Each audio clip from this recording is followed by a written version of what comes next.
Dear students, جو اپنی screen پر دیکھ رہے ہوں گے، ہم کلاس 12 کا میتھس جو ماڈل پیپر ہے اس سال 2024 کا ہے وہ سالو کرنے جا رہے ہیں۔ اس پہ میں پہلے جنرل انسٹرکشنز دوں گا، یعنی کہ یہ پیپر جو ہوگا 4 سیکشنز پر مبنی ہوگا۔ اس میں اے بی سی اور ڈی سیکشن ہوگا۔ کوسچن نمبر 1 سے لے کر 10 تک یہ سیکشن A ہوگا، اور 11 سے لے کر 20 تک یہ سیکشن B ہوگا، اور سیکشن C جو ہوگا یہ 21 سے لے کر 28 تک، اور D ہوگا 29 سے 31 تک، جیسے آپ اپنی اسکرین پر دیکھ رہے ہوں گے۔ اب سیکشن A جو اس میں آپ کو 10 کوسچنز جو ہے یہ ملٹیپل چوائس والے کوسچنز ہے۔ اس میں ہم ایک ایک کر کے یہ کوسچنز سالو کریں گے، اور لاسٹ پر میں آپ کو پھر جنرل سولوشن ان کو دوں گا کہ کس کوسچن کا جو آپشن جو رہے گا وہ کیسے اس کا آپشن آیا ہے، تو آپ ایزیلی یہ پھر سمجھ سکو گے۔ تو پہلا کوسچن ہے if determinant of these elements is equal to this then the possible values of x is r، یعنی از آر کا مطلب یہاں ایک بھی ویلیو ہو سکتا ہے، 2 ویلیوز ہو سکتے ہیں۔ جب ہم اس کو سالو کریں گے، سمپلیفائی کریں گے، تو لاسٹ پر ہمارا جو آنسر آئے گا وہ +-√3 کہلائے گا۔ تو پلس مائنس یہاں پر ہمیں آپشن نمبر ڈی میں نظر آ رہا ہے۔ آپشن نمبر ڈی جو ہے اس میں ایک √3 ویلیو پازیٹیو ہے، دوسرا نیگیٹو، تو لہٰذا پہلے کوسچن کا آپشن نمبر ڈی صحیح آنسر ہے۔ تو یہاں پر اس کا جو رائٹ آنسر ہے وہ آپشن نمبر ڈی ہے۔ اب کوسچن نمبر 2 کی بات، کوسچن نمبر 2 جو ہے یہ بھی میٹریسیز اینڈ ڈٹرمننٹس ہے۔ کوسچن ہے ایسا، A and B are non singular matrices of same order, یہ نان سنگولر میٹریسیز ہے جن کا آرڈر سیم ہے، تو ہمیں بولنا ہے اے بی انورس ہول انورس کس کے برابر ہوتا ہے۔ تو ہمیشہ یہ یاد رکھیں یار، ہمیشہ بی اے انورس کے برابر ہوتا ہے، تو آپشن نمبر سی اس کا رائٹ آپشن ہے۔ اب کوسچن نمبر 3 جو ہے یہ degree of differential equation 1 + dy/dx کا whole square is equal to x کی ڈگری ہمیں بتانی ہے کہ تو ایکس کی ڈگری جو یہاں پر رہے گی، ایکس کی ڈگری جو ہے وہ یہاں پر رہے گی 2۔ اب کوسچن نمبر 4 جو ہے، کوسچن نمبر 4 کہہ رہا ہے یہ ایک ایکسپوننشیل فنکشن ہے y = a e⁵x + b e⁻⁻x then d²y/dx²، یعنی ہمیں ڈیریویٹیو 2 بار ڈھونڈنا ہے۔ جب ہم یہ اس کو سمپلیفائی کریں گے تو لاسٹ پر ہم اس کا سولوشن یہ پائیں گے، یہ ڈیفینیٹلی 25y کے برابر آئے گا۔ تو اس کا 25y جو ہے، یا ہمیں 25y 2 بار آیا ہے، ایک پلس میں دوسرا مائنس، مگر اس کا رائٹ آنسر جو ہے یہ +25y ہے، تو آپشن نمبر اے اس کا رائٹ آنسر رہے گا۔ اب کوسچن نمبر 5، اس میں ہمیں ڈیریویٹیو پہلے ہی سے دیا گیا ہے، ہمیں فنکشن ڈھونڈنی ہے جس کا یہ ڈیریویٹیو ہے، یعنی کہ ہمیں f(x) ڈھونڈنا ہے۔ f' دیا گیا ہے x + 1/x، تو اس کا جو آپشن ہے آپشن نمبر بی صحیح رہے گا، کیونکہ جب ہم x² 2 + log of x کا ڈیریویٹیو ڈھونڈیں گے تو ڈیفینیٹلی وہ x + 1/x آئے گا، لہٰذا اس کا جو آپشن صحیح ہے کوسچن نمبر 5 کا وہ option number be right answer ہے اس کا۔ اب کوسچن نمبر 6 ہے، کوسچن نمبر 6 یہ ہے کہ اگر ہم ایک سرکل کی ریڈس کو @0.5 cm/s بڑھائیں گے تو اس کا جو سرکمفرنس ہے یہ کس ریٹ سے انکریز ہوگا۔ اس کا سرکمفرنس جو انکریز ہوگا وہ جب ہم کیلکولیٹ کریں گے، یعنی کہ ہم ڈیریویٹیو پہلے ڈھونڈیں گے، یہ اپلیکیشنز آف ڈیریویٹیو سے لیا گیا ہے۔ تو ڈیریویٹیوز جب ہم ڈھونڈیں گے، اس کا ڈیریویٹیو جو اس کا آنے کے بعد پھر ہم پوٹ کریں گے ریڈس کا ویلیو، یعنی dr/dt ہم لاسٹ پر آئے گا، تو اس کا ویلیو جب پوٹ کریں گے 0.5 تو ہم سرکمفرنس انکریز پائیں گے۔ Circumference will increase with 1 cm/s، یعنی سرکمفرنس اس کا بڑھے گا 1 cm/s کے حساب سے۔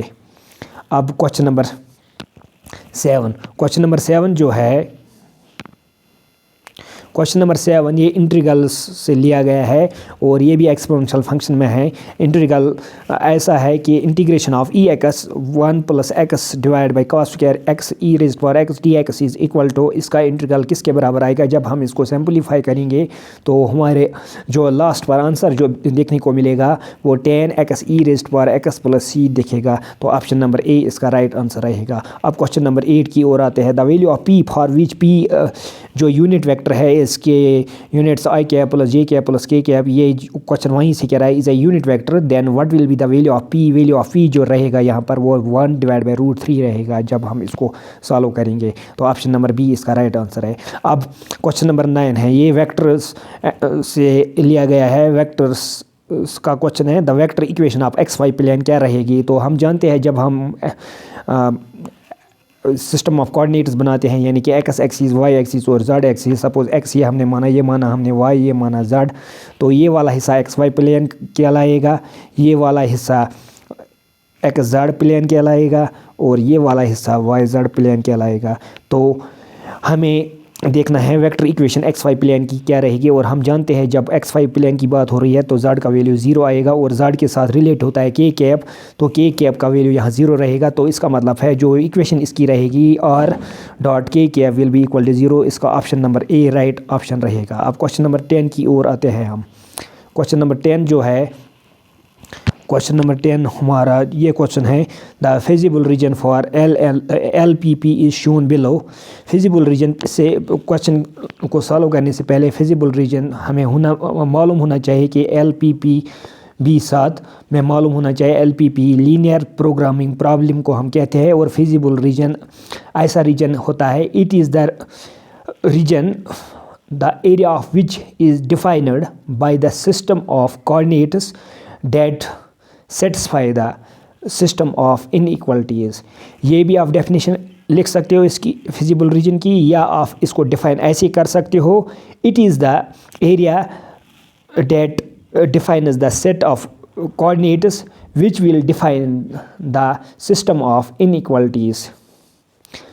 या तीसरे तरीके से आप ये डेफिनेशन भी लिख सकते हो, it is the region the area of which is defined by the set of coordinates that satisfy the system of inequalities। अब हम क्वेश्चन की ओर आते हैं। क्वेश्चन जो है कह रहा है feasible region for an L P P is shown below. ये लीनियर प्रोग्रामिंग का क्वेश्चन है। Let Z equals to 3x-4y be the objective function. ये ऑब्जेक्टिव फंक्शन है और हमें बताना है जो मिनिमम जेड यहाँ ओकर करेगा। एक होता है मिनिमम जेड, दूसरा होता है मैक्सिमम। अगर यहाँ मिनिमम की बात हो रही है तो मिनिमम जेड ओकरेंस के लिए यहाँ वैल्यू जो रहेगा ये ऑप्शन नंबर बी इसका राइट ऑप्शन रहेगा।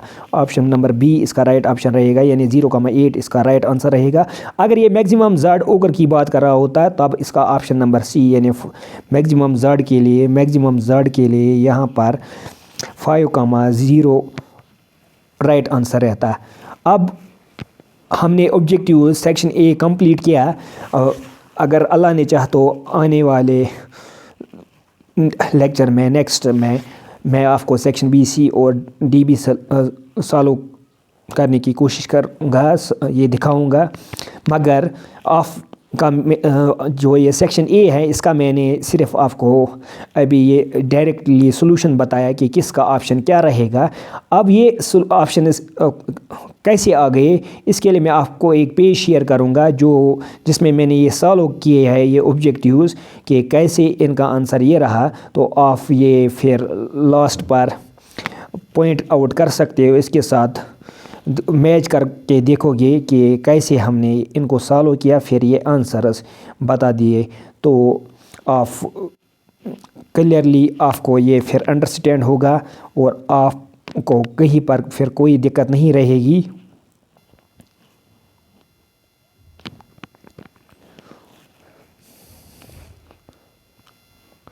आपको कहीं पर कोई दिक्कत नहीं रहेगी, आपको अच्छी तरीके से ये फिर समझ आएगा कि हमने ये ऑप्शंस जो क्वेश्चंस में छोड़े, जिसको जो राइट आंसर था वो दिया, वो कैसे ये राइट आंसर इसके आगे। तो होप आपने अच्छी तरह अंडरस्टैंड किया होगा। अगर कहीं पर आपको कहीं फिर भी कन्फ्यूजन दिखे तो मुझे कमेंट्स में बता दीजिएगा और मेरी चैनल को सब्सक्राइब कीजिएगा ताकि ये बाकी बच्चों साथ में आप भी फ़वाइद हासिल कर सके और बाकी बच्चों तक भी ये वीडियोस मेरे वीडियो शेयर कीजिए ताकि वो भी इसे फ़वाइद हासिल कर सके। Thanks, have a nice day.